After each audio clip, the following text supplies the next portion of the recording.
on the Islamic finance, fiqh al-muamalat. آپ لوگ سب کو دوبارہ سے ہم خوش آمدید کہہ رہے ہیں، اور آگے جو سلسلہ ہمارا شروع ہوا تھا فقہ المعاملات کے بارے میں جانکاری ہماری ہو جائے، اس کا مذاکرہ آگے لے کر بات کو چلتے ہیں. We already have discussed how the wealth is there and what is the purpose of the wealth, and it is a form of test. And we also understood some conditions which is required for any sale deed or any business deal to happen. Also, we have been discussing a little bit about some forms of prohibited sale deeds. اس میں ہم لوگوں نے اس کا بھی مذاکرہ کیا، کچھ ایسے خرید و فروخت کے معاملے جو شریعت جس سے منع کرتی ہے، اور اس میں ہم نے یہ بھی بیان کیا کہ کس طرح سے شریعت مقاصد کو سامنے میں رکھتی ہے. جس چیز کے مقاصد صحیح نہیں ہوتے ہیں شریعت اس کو منع کرتی ہے، اس سے روکتی ہے. اس کے علاوہ اب ہم لوگ بات آگے لے کر چلتے ہیں. اسی طرح سے بزنس کے ایک ڈیلز ہیں جسے ہائرنگ یا رینٹنگ کہتے ہیں، جسے ہم اردو میں کرائے پہ دینے کو کہتے ہیں، اور ہمارے عام زبان میں ہے چیزوں کو کرائے پہ دینا یا اجرت پہ دینا. اس کی دو شکلیں ہیں. سب سے پہلے تو ہم یہ سمجھے کرائے پہ دینے کا مطلب کیا ہوتا ہے. کرائے پہ دینا ایک طرح سے کسی بھی چیز کے استعمال کو بیچنا کہتے ہیں. کرائے پہ دینے کا مطلب ہوتا ہے it's a sale of service اور یوسیج. چیز کی ملکیت اصل کے پاس رہتی ہے اور اس کے استعمال کو دوسرے کو ایک وقتی طور پر دی جاتی ہے کہ اس کا استعمال آپ کریں گے، اور اس کو ہم لوگ کرائے پہ کہتے ہیں، یا شریعت کی زبان میں ایجار بھی کہتے ہیں. اور ایجار دو طرح کے ہیں. ایجار دو طرح کے ہیں. ایک تو ساز و سامان کا کرائے پہ دیا جانا، جیسے گھر کرائے پہ دیا، گاڑی کرائے پہ دی، جانور کرائے پہ دیا، سواری کرائے پہ دی، قلم، پینسل، کتاب، ویب سائٹ، جو بھی چیزیں ہیں استعمال کے لیے دی اور اس کی اجرت لی، تو یہ ایک شکل ہوتی. دوسری شکل ہوتی ہے آدمی کی صلاحیات کو کرائے پہ دینا، کہ آدمی اپنی صلاحیات کو استعمال کرنے کے لیے کسی کو دے گا اور اس سے اس کی قیمت لے گا، جس کو ہم آج کی زبان میں سروس کہتے ہیں، جاب کہتے ہیں، نوکری کہتے ہیں. نوکری میں آدمی اپنی صلاحیت کو کرائے پہ دیتا ہے سامنے والے کو کہ میری صلاحیت کا تم استعمال کر لو اور مجھے اس کی اجرت دے دینا. ٹھیک ہے، یہ بھی شریعت میں اسی دائرے میں آتی ہے جس کو ہم ایجار کی شکل میں کہتے ہیں، ہائرنگ کی شکل میں کہتے ہیں. اور زبانوں میں بھی یہی استعمال ہوتا ہے، we are hiring a person, مطلب اس کو ہم نوکری پر رکھ رہے ہیں. تو وہ اپنا ایک وقت اپنی خدمت کا دے گا، وہ غلام نہیں ہوگا، نہ وہ بکے گا، لیکن اس کے اندر جو صلاحیات ہے اس کے استعمال کرنے کا حق دوسرے آدمی کو ہوتا ہے جو کرائے پر لے رہا ہے، اور وہ اس کی اجرت دیتا ہے. اور اس میں بھی شریعت یہ کہتی ہے کہ اللہ کے رسول صلی اللہ علیہ وسلم نے فرمایا کہ میں اس آدمی کا طرفدار ہوں گا قیامت کے دن جس نے کسی سے کام اور محنت لے لی اور اس کا حق پوری طرح سے اس کو ادا نہ کیا. تو یہ ایجار میں داخل ہوتا ہے. اس میں کچھ کنڈیشنز ہیں، جیسے سیل کی ڈیڈ میں ہم نے کچھ کنڈیشنز بتائی تھیں، لگ بھگ وہی سب کنڈیشنز یہاں پر بھی لاگو ہوتی ہیں. سب سے پہلے کہ استعمال طے ہونا چاہیے کہ یہ چیز کس استعمال میں آ رہی ہے. گھر ہے تو رہنے کے لیے استعمال میں آ رہی ہے، دکان ہے تو خرید و فروخت کے لیے استعمال میں آئے گی، آدمی ہے تو بھائی اس کو ایک کام دیا جانا ہے، تمہارا اس کام کے لیے ہائر کیا جا رہا ہے. یہ واضح ہونا چاہیے. یہ اگر واضح نہیں ہوگا، آدمی کو ہائر کیا گیا کسی اور چیز پر، کام کسی اور چیز پر لے رہا ہے، تو وہ اس کا حق بنتا ہے کہ منع کر دے کہ بھائی میں اس کام کو نہیں کروں گا. ٹھیک ہے، گھر رہنے کے لیے لیا، پتہ چلا کہ اس کو کرائے پہ لگا دیا ہے، ٹھیک ہے، ہوٹلنگ میں لگا دیا ہے یا کسی غلط استعمال میں لگا دیا ہے، تو یہ صاحب جگہ کا حق بنتا ہے کہ اس ڈیل کو کینسل کر دے، کیونکہ جس کام کے لیے دیا گیا تھا اس کام کے علاوہ دوسرے کام کو نہیں استعمال کر سکتا.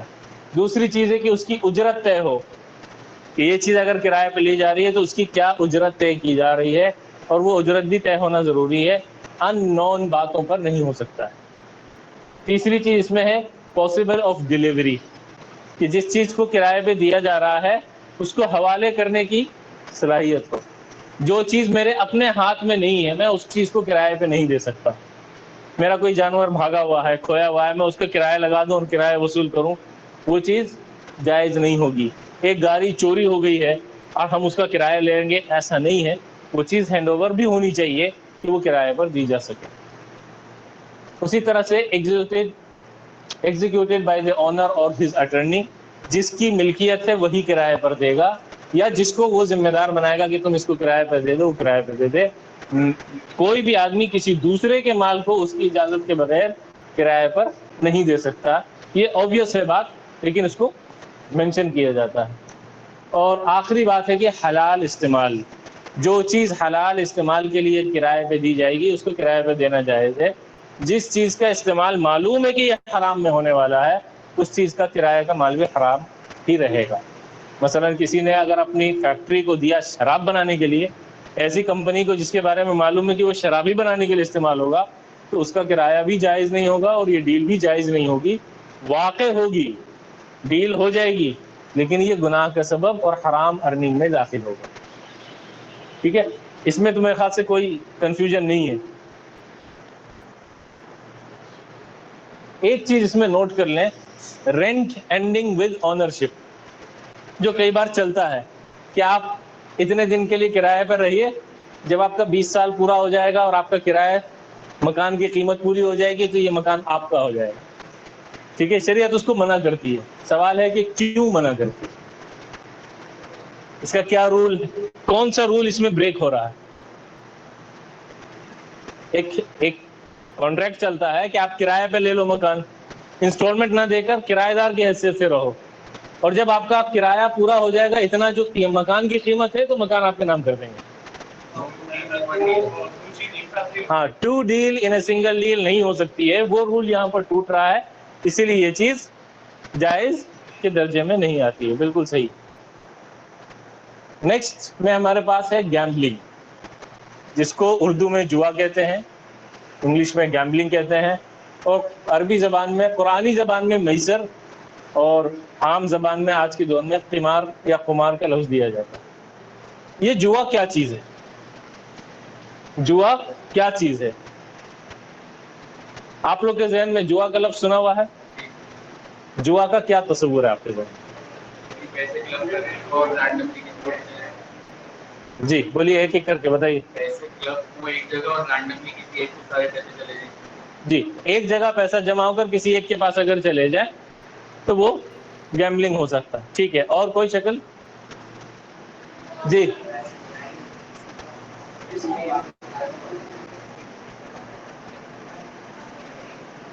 کئی لوگوں کا حصہ داری ہو اور کسی ایک کی طرف چلا جائے پیسہ، ٹھیک ہے، بالکل صحیح ہے۔ جی، بہت سارے لوگ پیسہ جمع کریں اور کسی کھیل یا شرط یا ڈائس یا چھکے یا کسی کے بنا پر کسی ایک کو چلا جائے تو وہ گیمبلنگ ہے۔ اور گوگل کے سرچ میں بھی ایسے ہی ہے، gambling is a taking part in any game اور activity which you risk money or a valuable object under to win the money۔ یعنی کہ آدمی پیسہ لگائے گا یا قیمتی چیز لگاتا ہے یہ سوچ کر کہ ہو سکتا ہے کہ اگر تکا میرے حق میں آیا تو میں دوسروں کا بھی اپنے پاس لے لوں گا، ٹھیک ہے، اور اگر گیا تو دوبارہ ٹرائی کر لوں گا، ٹھیک ہے نا۔ یہ رسک ہوتا ہے اور یہ ایڈکٹڈ ہے، جس کو اس کی عادت ہو جاتی ہے اس کو اس کی لت لگتی ہے، اور شریعت نے اس کو حرام قرار دے رکھا ہے، کیونکہ یہ انسرٹین ہے، یہ ایفرٹ بیس نہیں ہے، یہ آدمی کی کوشش کے اوپر نہیں ہوتا ہے، یہ نصیب کے اوپر کھیل ہوتا ہے، ٹھیک ہے۔ اور شریعت کہتی ہے ایسے کام پہ پیسہ لگے اور محنت لگے جس کا کوئی نتیجہ نکل رہا ہو، جس کا کوئی فائدہ ہو، جس پر محنت ہو، جس سے انسانوں کو، ملک کو، لوگوں کو، معاشرے کو کوئی نہ کوئی فائدہ پہنچ رہا ہو۔ اس میں کوئی فائدہ نہیں ہوتا ہے، اسی لیے یہ چیز شریعتاً منع ہے، اور اس کی لت لگنے سے اکثر آدمی بہت سی قیمتی چیزیں اس میں کھو دیتا ہے، اسی لیے شریعت اس کو سختی کے ساتھ منع کرتی ہے۔ اس کے کچھ جی جی اسٹاک ایکسچینج جو ہے وہ کسی کمپنی کا حصہ آپ خرید رہے ہیں، کمپنی کا لک نہیں ہوتا ہے، اس میں ایک ایفرٹ ہوتا ہے، اس ایفرٹ کے بیس پر وہ کیپی بڑھ سکتی ہے اور گھٹ سکتی ہے، تو وہ ہم حصہ خرید کے حصے دار بن گئے ہیں کمپنی کا، اس کی انشاءاللہ تفصیلات آئیں گی۔ جی جی انشاءاللہ تعالی اس کی تفصیلات آئیں گی، کن شرائط کے ساتھ وہ انشاءاللہ جائز ہوگی۔ جی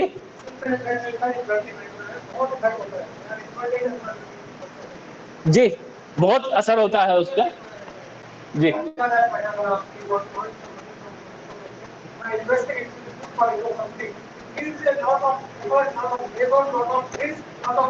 بالکل بالکل، ایکویٹی میں محنت اور مشقت، دھیان، سب کچھ لگانا پڑتا ہے، لیکن جب ہم کسی کمپنی کا اسٹاک خرید لیتے ہیں، ٹھیک ہے، تو اب کمپنی کی جو محنت ہے وہ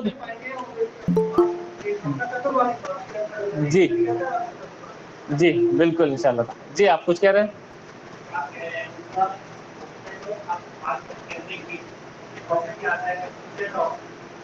فیوچر فیوچر والا اس میں آئے گا، اگلے والے میں. جی وہ گیملنگ والے اس میں آتا ہے. بیسیکلی وہ گیملنگ میں نہیں آتا ہے، وہ شریعت کا ایک رول ٹوٹ رہا ہے کہ آپ ان نون چیز خرید رہے ہیں، ٹھیک ہے نا. ہاں، سٹے بازی اس میں آتی ہے، گیملنگ میں سٹے آتے ہیں، ٹھیک ہے، اس میں جو پیسہ لگایا جا رہا ہے وہ. اس کے کچھ ایگزامپلس دیے گئے یہاں پر. لوٹری سسٹم، اور ہم لوٹری میں کمیٹی کو نہیں لے رہے ہیں، کمیٹی کا ایک الگ سسٹم ہے، وہ میں آپ کو الگ سے بتا دوں گا. لوٹری سسٹم میں یہ ہوتا ہے کہ کئی طرح کے پیسے لگا رہے ہیں. اگر لوٹری نمبر میرے نام کا نکلا تو میں بہت سارا کما لوں گا، نہیں نکلا تو پیسے چلے گئے. اس میں یاد رکھیں، شریعت چیز کی قیمت کے حساب سے فیصلے نہیں کرتی ہے کہ بہت سارا پیسہ ہوگا تو حرام ہے، چھوٹا سا پیسہ ہوگا تو حلال ہے. ایسا نہیں ہے. شریعت کہتی ہے یہ چیز غلط ہے اور یہ چیز صحیح ہے. تو کوئی یہ سوچے کہ یہ تو 10 روپے کی لوٹری ہے، ٹھیک ہے، 10 روپے کی لوٹری ہو یا لاکھ روپے کی لوٹری ہو، یہ جوا ہے اور یہ حرام کے درجے میں آتا ہے. اسی کی ایک شکل ہوتی ہے بیٹنگز. بیٹنگز میں اگر تم جیتے تو 100 روپے تم دینا، میں جیتا تو 100 روپے میں دوں گا. یا ہارنے کے اوپر ہوتا ہے کہ اگر تم ہارے تو 100 روپے تم دو گے اور میں ہارا تو 100 روپے میں دوں گا. یہ جوا کی شکل ہے ایکچوئل میں، کہ 200 روپے رکھے گئے ہیں اور جو جیتے گا اچانک تکے میں وہ دونوں پیسے لے لے گا. میں آؤں گا، اس کے بعد والا چیپٹر کمپٹیشن کا بھی ہے. شرط اگر ایک طرف سے ہوتا ہے تو پھر وہ جوا نہیں ہوتا، پھر وہ انعام کی شکل میں چلا جاتا ہے کہ اگر یہ چیز میں تم کامیاب ہوگا تو میں 100 روپے دوں گا تم کو. تو یہ اب ایک طرفہ ہے، وہ انعام کی شکل میں جا رہا ہے، ٹھیک ہے. لیکن جب دو طرفہ ہو جاتا ہے تو وہ ایک طرح سے شرط ہو گیا، ایک طرح سے وہ گیملنگ ہو گیا کہ ہم دونوں پیسے لگائیں گے، جو جیتے گا وہ دونوں کا پیسہ لے جائے گا. تو اس میں احتیاط کیا جائے. جتنی بھی بیٹنگز ہوتی ہیں، سٹے ہوتے ہیں کسی بھی گیم میں، اور اکثر تراش کے پتوں میں چلتا ہی رہتا ہے، تو وہ سب حرام کے درجے میں آتا ہے. اس سے بہت ہی احتیاط کرنے کی ضرورت ہے. اسی کی ایک مثال ہے پرائیویٹ اسپورٹس بیٹنگ جتنے بھی ہوتے ہیں. گھوڑ سواری میں بہت مشہور ہے، اور بھی کئی طرح کے گیمز ہوتے ہیں کھیلنے کے، اس میں پیسے لگائے جاتے ہیں، وہ بھی اسی درجے میں آتے ہیں. اس سے بھی بچے جانا ضروری ہے. کیزینو میں جانے کے بعد بہت سارے گیمز اس طرح کے آتے ہیں، ٹھیک ہے. اور آپ اگر جاتے ہیں مالس وغیرہ میں، اس طرح کی مشینیں لگی ہوئی ہیں جس میں آپ ایک کوائن خرید کے ڈالیں پھر کریں، سب ایک جیسا نکلے گا تو بہت سارے پیسے ملیں گے، یا انعام ملے گا یا گفٹ ملے گا. یہ یاد رکھیں کہ یہ صرف پیسوں کا مسئلہ نہیں ہے، جو گفٹ بھی ملتے ہیں اس طرح کی لوٹریز کے، ان کا بھی یہی حال ہے. تو اس سے بھی بچا جائے، ٹھیک ہے. اس میں اس کا بھی احتیاط رکھ لیجئے. اسی کی اس میں earning based on luck not on effort. یہ جو ارننگ ہے یہ لک بیسڈ ہوتا ہے، کس کے نصیب سے کس کو ملنے والا ہے، اور اس کے اوپر پیسے کھیلے جاتے ہیں. تو شریعت اس کو اجازت نہیں دیتی ہے. در حقیقت اگر شریعت کے مسائل میں دیکھے جائیں تو چھکے اور ڈائس سے کھیلے جانے والے سارے گیم کو منع کیا گیا ہے، کیونکہ وہ سب لک بیس ہوتا ہے. اور اس کے اوپر آدمی ذرا سا کسی کے چھکے آ گئے زیادہ تو میرے نصیب کتنا اچھا ہے، اور کسی کے مرضی کا نمبر نہیں آیا تو میرا نصیب کتنا خراب ہے. تو آدمی سیدھے مقدر پر سوال کرنے لگتا ہے، اس کو اندازہ بھی نہیں ہوتا کہ اس کھیل میں کہاں سے کہاں چلا جا رہا ہوں. تو اس میں تھوڑا سا احتیاط رکھا جائے. یہاں پر ایک چیز اور یہ آ رہا ہے، کمرشل کمپٹیشنز. کمرشل کمپٹیشنز کا مطلب یہ ہے جس میں فیس چارج کی جاتی ہے اور کمپٹیشن رکھا جاتا ہے، ٹھیک ہے. وہ بھی اسی کی ایک شکل بنتی ہے. ایک کمپٹیشن ہے کہ آپ لوگ اپنا محنت کریں، انعام میں دوں گا، تو یہ تو ٹھیک ہے. لیکن جو دوسرا کمرشل ہوتا ہے کہ نہیں، آپ لوگ فیس دیں، کمپٹیشن میں آرگنائز کر دوں گا اور جیتے گا اس کو انعام دوں گا، یہ گیمبلنگ کی ہی ایک نئی شیپ دی گئی ہے، نیا کپڑا اس کو پہنا دیا گیا ہے. مان لیجیے اولمپیاڈ ہوتا ہے، ٹھیک ہے، اکثر چلتا ہے اسکولوں میں بھی, کئی جگہ بھی اس طرح کی کمپٹیشن. منیمم چارج کرتے ہیں, مان لیجیے کہ 100 روپے ہی چارج کر رہے ہیں وہ, اور 1 لاکھ لوگوں نے حصہ لیا. ٹھیک ہے, کتنے پیسے آ گئے؟ 1 کروڑ روپے آ گئے. انعام کتنا دینا ہے, خرچہ کتنا کرنا ہے؟ 10 لاکھ روپے, 20 لاکھ روپے, 30 لاکھ روپے خرچہ کر دیں گے. یہ لوگوں کو ایکچوئل میں دھوکہ دے کے پیسہ کما لیا گیا. ہو سکتا ہے بینیفیشیل چیزیں ہوں, اس میں رکھ دیا گیا اسپیل بھی اور یہ اور وہ, لیکن جب آپ کو چارج کر دیا گیا کہ آپ چارج کر کے تب کمپٹیشن میں حصہ لیں گے تو پھر جیتیں گے, تو آپ بہت کچھ کما سکتے ہیں, یا سارا آپ کا جو لگایا ہوا چارج ہے وہ اسی شکل کی طرف لے کے جا رہا ہے. جی جی, وہی چیز ہے. اگر آپ نے شرط لگا دی کہ جو پیسہ دے گا وہی حصہ لے گا. ایک ہوتا ہے کہ ہم نے سب سے کہا کنٹریبیوٹ کر لو, کسی نے 5 کر لیا, کسی نے 10 کر لیا, کسی نے 20 کر لیا, اب مل جل کے ہم لوگوں نے گیم کھیل لیا, اس میں کوئی فرق نہیں. لیکن جب ہم چارج کر دیتے ہیں کہ جو چارج پے کرے گا وہ کھیلے گا, تو پھر وہ اسی طرف جا رہا ہے. جی, ایفرٹ لگ رہا ہے جیتنے کے لیے, پیسہ کیوں لگ رہا ہے؟ اور اگر پیسہ کوئی نہیں لگا پا رہا ہے تو اس کو ہم کھیلنے سے کیوں روک رہے ہیں؟ ٹھیک ہے, آپ نے پیسے کا جوڑ دیا نا اس کے ساتھ, اور پھر جیتے گا تو لک سے ہی جیتے گا, ضروری نہیں کہ خالی اس میں محنت ہو. گیم تو گیم ہے, اس میں بہت زیادہ ایفرٹ کے علاوہ بھی نصیب کا تعلق رکھتا ہے. ٹھیک ہے, تو اس میں تھوڑا احتیاط رکھا جائے. ہاں, اس میں آپ کنڈیشن مت لگائیے کہ نہیں سب کو پیسہ لگانا پڑے گا تو کھیلو گے, نہیں تو نہیں کھیلنے دوں گا, تو یہ تو پیسہ کمانے کا ایک شکل بن جائے گی. اس سے تھوڑا احتیاط کیا جائے, احتیاط رکھا جائے. اگر آپ کنڈیشن نہیں لگاتے, بچے پیسہ جمع کر لیتے اور اس کے بعد بھی پرائز منی رکھ دیتے, کوئی بات نہیں. کمپلسری جب آپ نے نہیں کیا, جب آپ نے اس کو کمپلسری نہیں کیا تو وہ آٹومیٹیکلی اس سے باہر نکل گیا. ہاں, برابر بھی لگا لے لیکن کمپلسری نہیں ہو تو کوئی مسئلہ نہیں ہوگا. آگے چلیے اس میں. ہاں, قرض, لون, یہ بہت اہم ٹاپک ہے, اور یہ اکثر کمرشل مارکیٹ میں آنے کے بعد اس کو سمجھنا اور جاننا ضروری ہے. شریعت میں جتنے بھی ٹریڈنگ ہیں وہ برابر سیم لیول کا ایک کانٹریکٹ ہوتا ہے. ٹھیک ہے, ٹریڈنگ جتنا بھی ہے وہ سیم لیول کانٹریکٹ ہے. میں خریدار کے اوپر کوئی احسان نہیں کر رہا ہوں, اور خریدنے والا میرے اوپر کوئی احسان نہیں کر رہا ہے. ہم چیز دے رہے ہیں, قیمت لے رہے ہیں. یہ کس چیز کا سودا ہے؟ یہ برابری کا سودا ہے. یہ برابری کا سودا ہے. کوئی احسان نہیں جتا سکتا ہے ایک کے اوپر, میں نے سامان خریدا تمہارا تو تمہاری دکان چل رہی ہے, تو وہ بولے گا میں نے بھی سامان دیا ہے, ورنہ فری کا تم نے بھی پیسہ نہیں دیا ہے. تو وہ برابری کا سودا ہے. ٹھیک ہے, اسی لیے اس میں کم زیادہ چلتا ہے. لیکن قرض, شریعت اس کو احسان کا سودا مانتی ہے, یہ تجارت کا سودا نہیں مانتی. جیسا جناب وقار صاحب, ڈاکٹر صاحب کہہ کر گئے ہیں کہ قرض جو ہوتا ہے وہ کمانے کا ذریعہ نہیں ہونا چاہیے. ٹھیک ہے نا, وہ اسی لیے کہ قرض مدد کی شکل ہے, اور اس پر اللہ نے اجر دے رکھا ہے. جب تک پیسہ وہاں پھنسا ہوا ہے, رکا ہوا ہے, تب تک اس کا اجر مل رہا ہے, اور جتنی بار اس کو چھوٹ اور ٹائم دے رہے ہیں اتنا زیادہ اجر مل رہا ہے.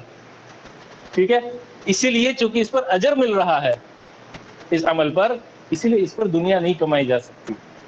یہ مدد کا سودا ہے, اور قرضہ آدمی لیتا ہے ضرورت کے وقت, تو ضرورت مند کو ایکسپلائٹ کرنا شریعت اس کو اجازت نہیں دیتی. اس کی مجبوری کا فائدہ اٹھانا یہ شریعت اجازت نہیں دیتی. اسی لیے اس کے اوپر فائدہ روک ہے, اس کے اوپر آپ کما نہیں سکتے ہیں پیسہ. اللہ کے رسول صلی اللہ علیہ وسلم نے فرمایا کل قرض جر نفعا فهو ربا, جو بھی قرضہ نفع اپنے ساتھ لے کر آئے وہ سود ہے. اور نفع ضروری نہیں ہے پیسے کی شکل میں. اگر کسی کو قرضہ دے رہا ہے یہ سوچ کر کہ بھائی اس سے میں یہ کام نکلواؤں گا, تو وہ آٹومیٹیکلی انٹینشن لے کے چل رہا ہے کہ میں جو قرضہ دے رہا ہوں اس کا مجھے فائدہ اٹھانا ہے. وہ گھوم کر سود میں گھس جائے گا. اسی لیے قرض دینے والے کو بہت ہی نیت کو صاف کرتے رہنا ہوگا. روایات میں آتا ہے کہ امام حنیفہ رحمۃ اللہ علیہ اپنے شاگرد کے ساتھ جا رہے تھے, تو سائے میں چل رہے تھے, سائے میں چلتے چلتے ایک گھر کے پاس پہنچے تو اس کے سائے سے ہٹ کر دھوپ سے نکل کر تب آگے جا کے دوبارہ پھر سائے میں چلنے لگے. ان سے پوچھا کہ ایسا آپ نے کیوں کیا؟ تو کہا کہ جس آدمی کا گھر ہے یہ وہ میرا قرض دار ہے, اس کو کچھ قرضہ دے رکھا ہے, تو میرے اندر ہوا کہ میں اس کے سائے سے بھی نفع نہیں پہنچاؤں, نفع نہ اٹھاؤں. وہ لوگ اتنا احتیاط کرتے تھے. قرض کا حال یہ ہو گیا کہ قرض دینے کے بعد احسان بھی جتایا جا رہا ہے, سود بھی لیا جا رہا ہے, ایسے نہیں تو ویسے فائدہ اٹھایا جا رہا ہے. یہ ساری چیزیں اس کو حرام کی طرف دھکیل لیتی. قرض اگر کسی کو دیا جاتا ہے تو اس کا اجر صرف اللہ سے ہی لیا جاتا ہے اور اپنے پیسے کو واپس لیا جاتا ہے. اسی لیے قرض کے اوپر زکوٰۃ بھی ہے, کیونکہ وہ آپ کا سیونگ شمار ہو رہا ہے. آپ نے کہیں پر اگر قرض دے رکھا ہے اور آپ کا پیسہ محفوظ ہے وہاں اور آپ کو معلوم ہے کہ لوٹ کر آئے گا تو اس کا زکوٰۃ دیتے رہنے کے لیے کچھ علماء کے نزدیک ہے. ہاں جو اس پیسے سے نا امید ہے اس کا ایک مسئلہ الگ ہے, وہ مفتی بتا دیں گے. بہرحال قرض کا سب سے پہلے معاملہ سمجھنے کی ضرورت ہے کہ یہ برابری کا سودا نہیں ہوتا ہے, یہ احسان کا سودا ہے اور احسان کے سودے میں فائدہ نہیں اٹھایا جا سکتا. دوسری چیز آ جائیے, it is a rewardable deed, اس کے بارے میں بتا دیا. It is for needy person, یہ بھی بتا دیا. اس پر زکوٰۃ بھی اپلیکیبل ہے, اس کا بھی ذکر آ گیا. اب کہانی بالکل الٹ گئی. اکثر یہ ہوتا ہے دنیا میں کہ قرض دینے والا مقروض کے اوپر چڑھا رہتا ہے کہ نہیں؟ مسلمانوں کو اس کی اجازت نہیں ہے, لیکن غیر قوم میں تو یہ بہت عام ہے. اور اس کی مجبوری کا فائدہ اٹھاتے ہوئے شادیوں کے مسئلے طے کرائے جاتے ہیں مجبور کر کے, گھر نام لکھوا لیا جاتا ہے مجبور کر کے, کھیت نام لکھوا لیا جاتا ہے مجبور کر کے, جگہ جگہ ذلیل کیا جاتا ہے, اور جانے کیا کیا ہوتا ہے وہ آپ لوگ بہتر جاننے والے. پھر اس کے بعد مارکیٹ میں ایک نیا آدمی آتا ہے قرضہ مانگنے والا, ٹھیک ہے, قرضہ مانگنے والا, اس کو ہم کہتے ہیں بینک. وہ آ کر سب سے کہتا ہے کہ آپ لوگ ہمیں قرضہ دے دو, ٹھیک ہے, اور ہم لوگ اس کے اکاؤنٹ میں پیسے ڈال دیتے ہیں. تو وہ بینک ہمارا قرض دار ہے یا ہم اس کے قرض دار ہیں؟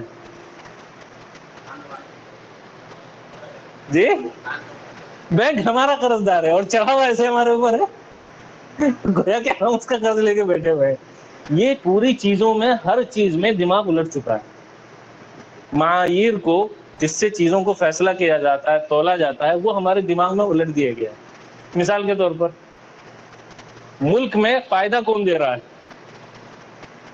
ملک کو ترقی کی طرف کون لے کے جاتا ہے؟ نہیں, عام انسان بھی نہیں. فوجی لے کے جاتے ہیں حفاظت کر کے, ڈاکٹر لے جاتے ہیں علاج کر کے, انجینئر لے جاتے ہیں بلڈنگ بنا کے, کسان لے جاتے ہیں کھیتی کر کر. ایسے ہی ہے نا. مشہور ہستیاں کون ہیں ملک میں؟ جی, آرٹسٹ. پولیٹیشین کو کہاں آپ جانتے ہیں؟ آرٹسٹ مشہور ہیں جو بچے سے بچہ سے لے کے بوڑھے سے بوڑھا آدمی تک جانتا ہے, چاہے وہ فلم ایکٹر ہو, چاہے وہ گانا گانے والے گلوکار ہو, چاہے وہ جی اسپورٹس والے ہوں, ٹھیک ہے. یہ لوگ دیتے کیا ہے ہمیں؟ What is their contribution to our country یا آور سوسائٹی؟ یہ ہمیں دیتے کیا ہے؟ 3 گھنٹے کا انٹرٹینمنٹ. ہم بہت ہی اچھا بول دیں ان کے بارے میں تو 3 گھنٹے کا انجوائفل فلم دے دیتے ہیں, یا 2 گھنٹے کا ایک میچ دے دیتے ہیں جس میں تھوڑا سا دماغ, اس سے زیادہ کچھ دیتے ہیں کیا؟ وہ فری میں دیتے ہیں؟ پیسے لے کے دیتے ہیں. اس کے باوجود ہمارے ذہنوں میں ان کے ایک آئیڈیل ذہن میں بنتا چلا جا رہا ہے.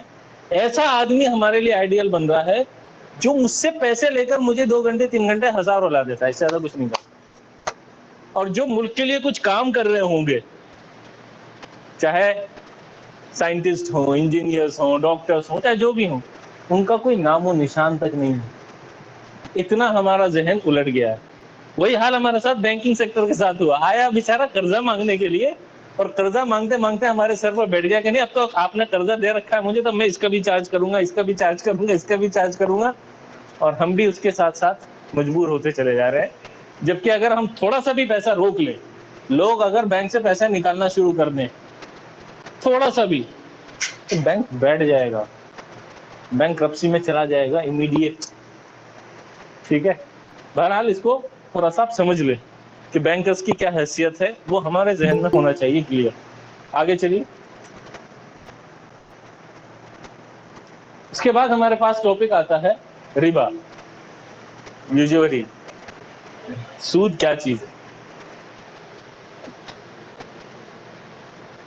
دیکھیے، سود سب سے پہلے یہ جان لیں کہ سود ان 7 گناہوں میں سے ایک گناہ ہے جو پورے عمل کو تباہ کرنے کے لیے کافی ہے. اتقوا السبع الموبقات، 7 ایسے گناہوں سے بچو جو سب کچھ ختم کر دیتی.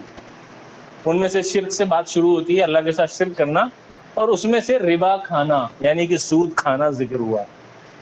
حدیث میں یہاں تک ہے، اللہ کے رسول صلی اللہ علیہ وسلم نے فرمایا کہ سود بہت ساری شکلیں ہیں. اس کا سب سے ہلکا سود جو ہوگا وہ گھر کے اندر بدکاری کرنے کا ہے، گھر والوں کے ساتھ بدکاری کرنے کے گناہ سے بھی زیادہ بڑا گناہ ہے. کتنا آپ اندازہ لگا لیں کہ وہ کتنا بڑا گناہ ہے. وہ ایک ایسا گناہ ہے جس کے بارے میں اللہ نے کہا ہے کہ اگر تم یہ چھوڑو گے نہیں تو اللہ اور اس کے رسول کے ساتھ اعلان جنگ سمجھو. کیا سمجھو؟ اعلان جنگ. اس کے بعد آ جائیے، سود ایسا گناہ ہے جس میں سود کھانے والا خالی گنہگار نہیں ہوتا. سود کھانا کتنا بڑا گناہ ہے آپ اندازہ لگا لیں کہ اللہ کے رسول صلی اللہ علیہ وسلم نے لعنت دی ہے سود کھانے والے کو، سود کھلانے والے کو، سود کے لکھنے والے کو، سود کے بارے میں جو گواہ بیٹھے ہوئے ہیں دو، اس کے اوپر بھی لعنت ہے. یعنی ایسا گناہ جس میں دوسرے لوگوں کا انوالومنٹ صرف اتنے تک ہے کہ وہ گواہی دے رہے ہیں کہ ہاں یہ ڈیل ہوئی تھی، وہ لعنت کا شکار ہو رہے ہیں. تو جو کھانے والا ہوگا، لینے والا ہوگا، وہ کتنا بڑا گناہ ہے. اسی لیے سود کے ہر طرح کے کاروبار سے ہمیں دور رہنے کی نہایت ضرورت ہے.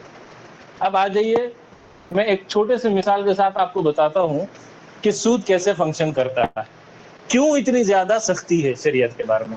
آخر کوئی تو وجہ ہوگی کہ اللہ اس معاملے کو لے کر اتنا زیادہ سخت ہو رہا ہے. ٹھیک ہے، جلدی میں لے لیجئے مثال. آپ مارکیٹ میں 5 لوگ تھے، ان کے پاس پیسے نہیں تھے، لیکن آپس میں وہ بزنس کر لیتے تھے. ایک دودھ والا تھا، ایک گوشت والا تھا، ایک کپڑے والا تھا، ایک محنت کرنے والا مزدور تھا. تو جس کو جس چیز کی ضرورت ہوتی تھی آپس میں ادلا بدلی کر کے یہ لوگ کام چلا رہے تھے.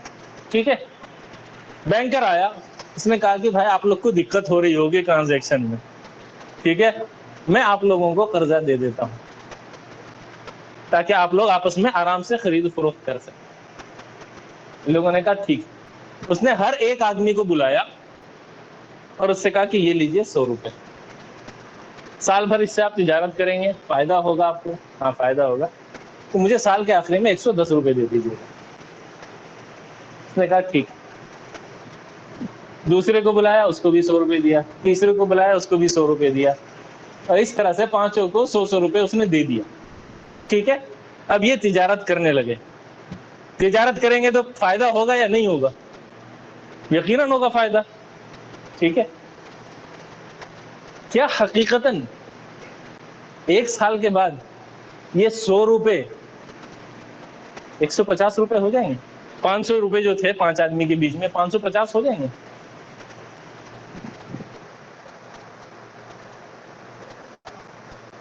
سوچ کے بتائیے. مارکیٹ میں اتارا کتنا اس نے؟ 500 ہی اتارا ہے نا، تو یہ 550 کیسے ہو جائیں گے؟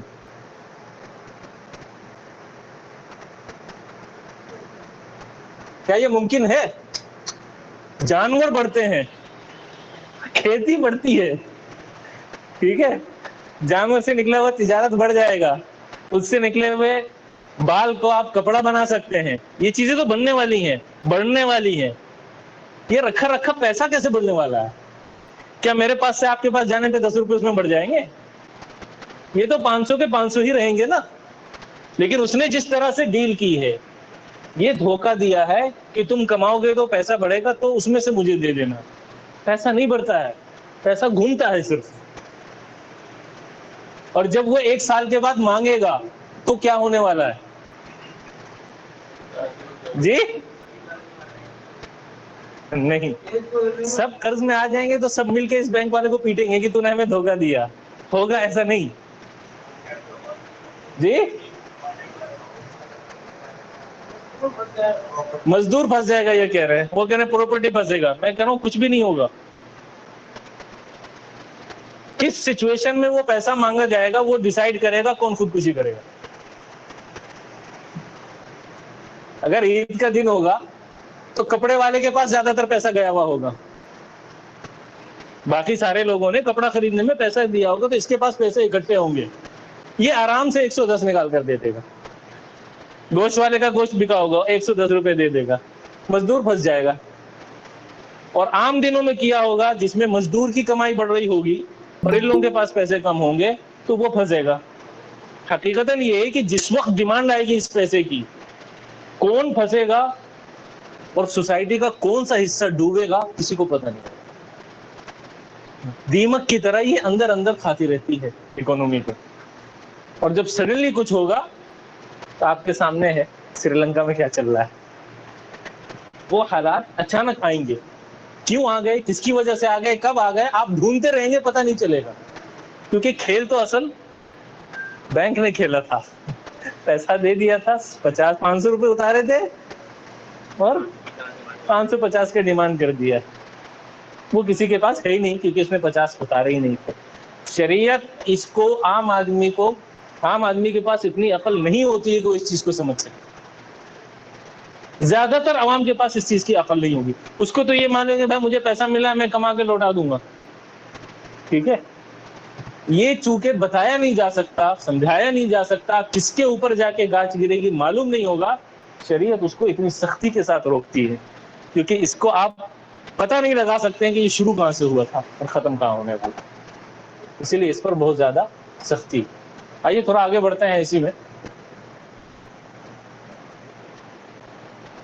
کسی کے پاس شریعت اس کو کتنا حرام بتاتی ہے، سختی کے ساتھ اس کو حرام کہا اللہ تعالیٰ نے.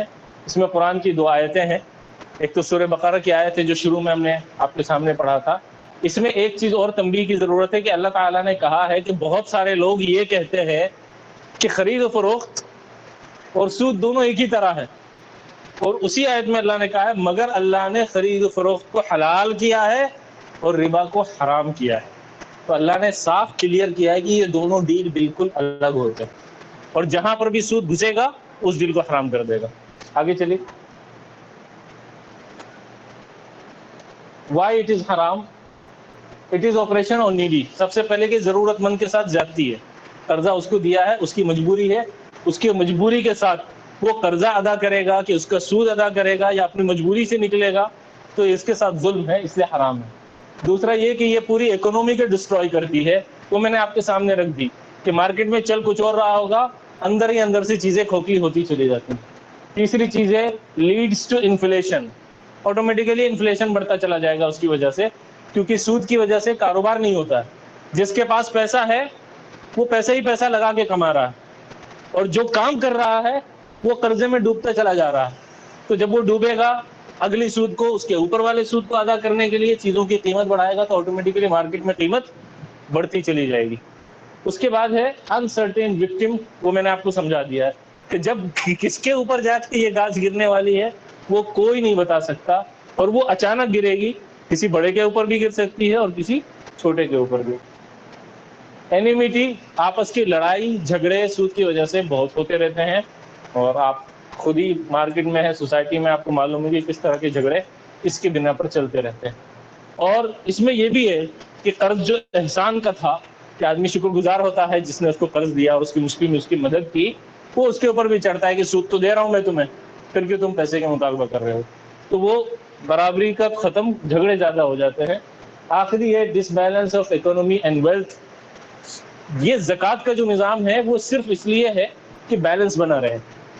جو مالدار کے پاس پیسہ ہے اور وہ مارکیٹ میں چل سکتا تھا اور لوگوں کا فائدہ ہو جاتا تھا، اس آدمی کو جب آدمی نے اس مال کو روک لیا اپنے پاس تب اس کے اوپر زکوٰۃ لاگو ہوئی اور وہ زکوٰۃ گئی سب سے غریب طبقے کے پاس تاکہ وہ دوبارہ سے بیلنس بن جائے. کئی لا یکون دولۃ بین الاغنیاء منکم، تاکہ مال خالی امیروں کے بیچ میں نہیں رک جائے.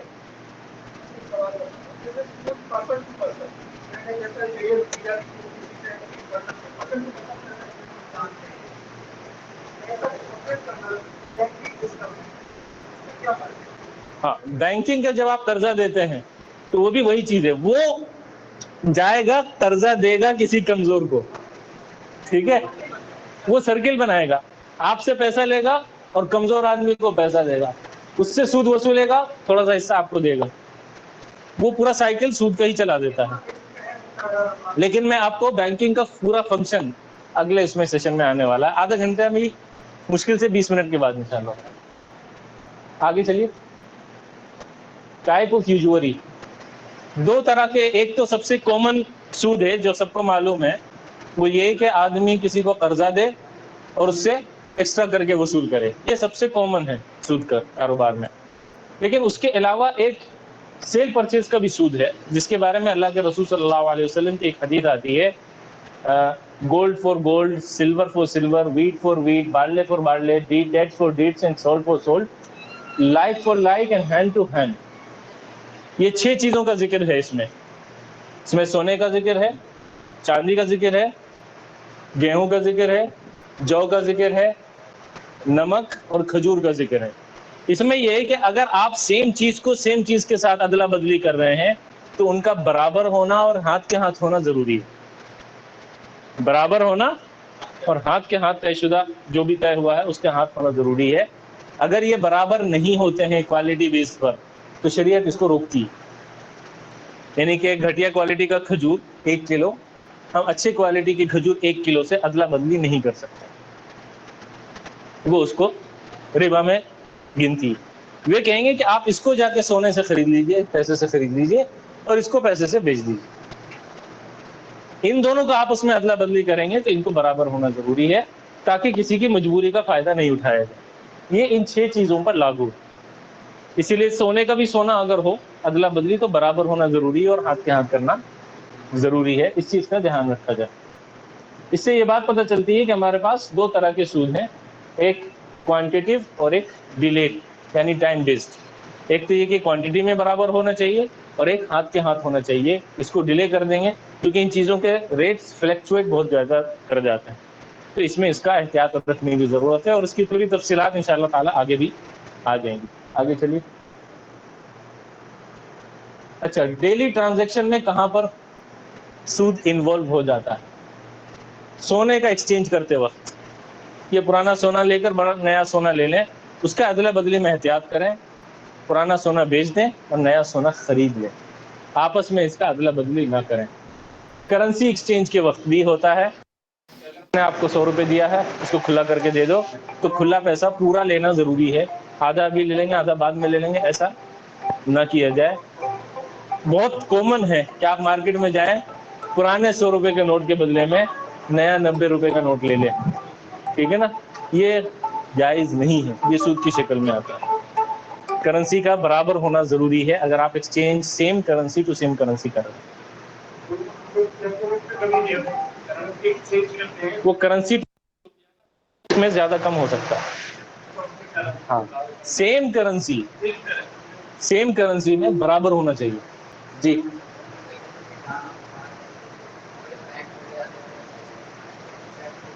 کیا کرتے ہیں؟ زور سے بولیے۔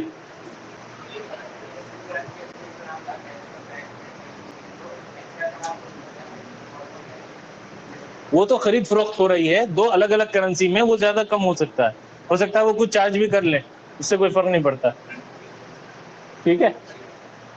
نیکسٹ ہمارے پاس ہے فائنینشیل، جی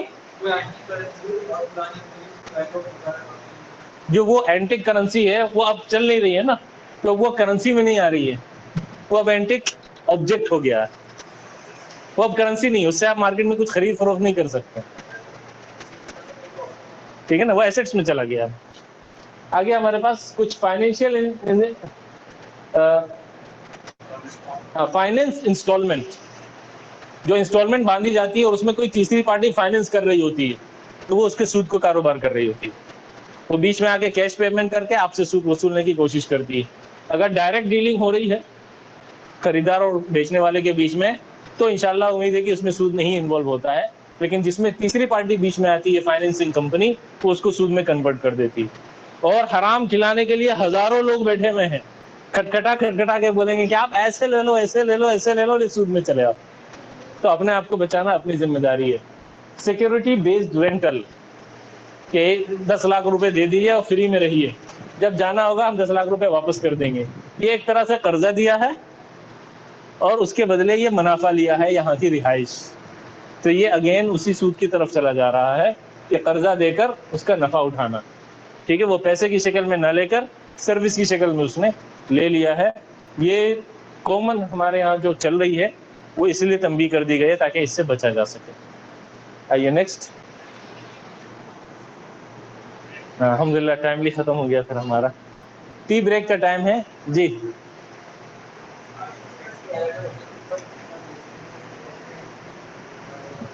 وہ جائز نہیں نظر آ رہا ہے مجھے، کیونکہ اس کی قیمت وہی ہے، نمبر سے کوئی قیمت نہیں ہوتی ہے. اور مسلمان اگر یہ سوچنے لگا کہ بھائی برکتیں ان نمبروں کے ساتھ جڑ جاتی ہیں تو بھائی مسلمان جی زور سے بولیے. یہ ٹوکن بیس پرائسنگ کیا ہے، اس کا کنسپٹ پہلے بتائیے.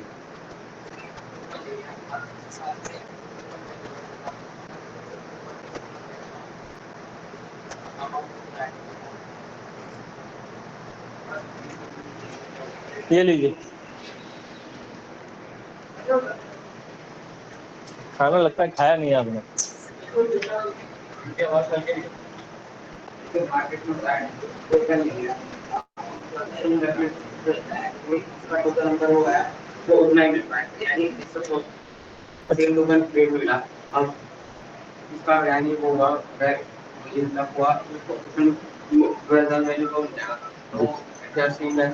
میں بتا رہا ہوں آپ کو.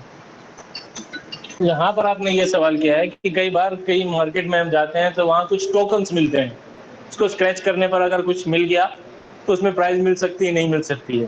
اگر وہ پیسے سے خرید کر آ رہا ہے تو پھر وہ لاٹری اور گیملنگ میں چلا گیا.